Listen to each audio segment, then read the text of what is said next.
Okay, we're discussing the wire blankets for the 579 for the chassis harness rubbing issue.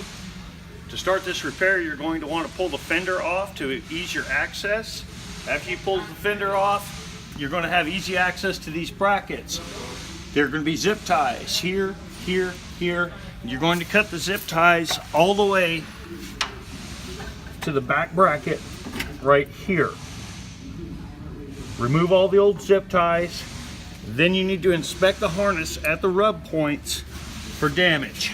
The easiest way to accomplish this is to either pick the harness straight up on both ends and inspect for damage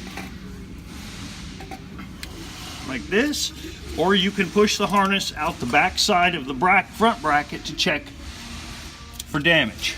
This would be a level 1.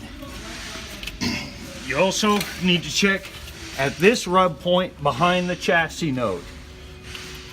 The same thing, take the harness up, look at it from underneath to make sure that there's no damage to the wiring.